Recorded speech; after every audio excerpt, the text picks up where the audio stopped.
زہر الریاض میں ہے کہ حضرت یعقوب علیہ السلام کا ملک الموت سے بھائی چارہ تھا۔ ایک دن ملک الموت حاضر ہوئے تو حضرت یعقوب علیہ السلام نے پوچھا کہ تم ملاقات کے لیے آئے ہو یا روح قبض کرنے؟ عزرائیل علیہ السلام نے کہا صرف ملاقات کے لیے آیا ہوں۔ آپ نے فرمایا مجھے ایک بات کہنی ہے۔ ملک الموت بولے کہیے کون سی بات ہے؟ حضرت یعقوب علیہ السلام نے فرمایا کہ جب میری موت قریب آ جائے تو تم روح قبض کرنے کو آنے والے ہو تو مجھے پہلے سے آگاہ کر دینا۔ ملک الموت نے کہا ہاں ٹھیک ہے، میں اپنی آمد سے پہلے آپ کے پاس 2-3 قاصد بھیجوں گا۔ جب حضرت یعقوب علیہ السلام کا آخری وقت آیا اور ملک الموت روح قبض کرنے کو پہنچے تو آپ نے کہا اے ملک الموت، تم نے تو وعدہ کیا تھا کہ اپنی آمد سے پہلے میری طرف قاصد بھیجو گے، تو وہ قاصد کہاں ہیں؟ اسرائیل علیہ السلام نے کہا میں نے ایسا ہی کیا تھا اور میں نے آپ کو وہ قاصد بھیجے۔ آپ کے سیاہ بال سفید ہوئے، یہ میرا پہلا قاصد تھا۔ پھر بدن کی چستی و توانائی ختم ہوئی، یہ میرا دوسرا قاصد تھا۔ اور بعد میں آپ کا بدن جھک گیا، یہ تیسرا قاصد تھا۔ اے یعقوب، ہر انسان کے پاس میرے بھی 3 قاصد آتے ہیں۔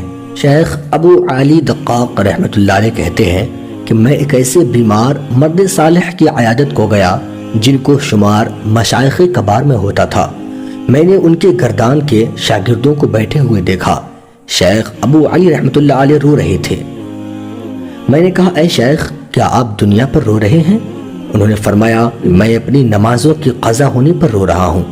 میں نے کہا آپ تو عبادت گزار شخص تھے، پھر نمازیں کس طرح قضا ہوئیں؟ انہوں نے فرمایا میں نے ہر سجدہ غفلت میں کیا اور ہر سجدے سے غفلت میں سے سر اٹھایا، اور اب غفلت کی حالت میں میں مر رہا ہوں۔ عیون الاخبار میں ہے کہ حضرت شقیق بلخی رحمۃ اللہ علیہ فرماتے ہیں کہ لوگ 3 باتیں محض زبانی کرتے ہیں مگر اس کے خلاف کرتے ہیں، اس پر عمل نہیں کرتے۔ نمبر 1 کہ وہ کہتے ہیں کہ ہم اللہ تعالیٰ کے بندے ہیں لیکن کام غلاموں جیسے نہیں کرتے بلکہ آزادوں کی طرح اپنی مرضی پر چلتے ہیں۔ نمبر 2 یہ کہتے ہیں کہ اللہ تعالیٰ ہی ہمیں رزق دیتا ہے لیکن ان کے دل دنیا اور متاع دنیا جمع کیے بغیر مطمئن نہیں ہوتے، اور یہ ان کے قرار کے سراسر خلاف ہے۔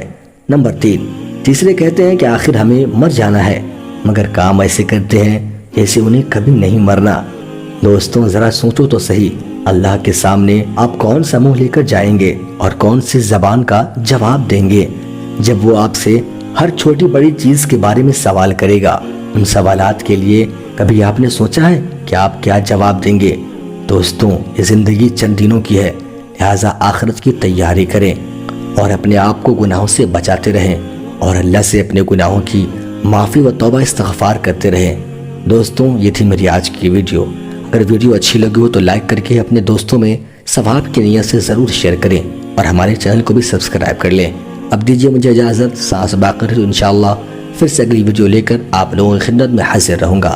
تب تک کے لیے اللہ حافظ۔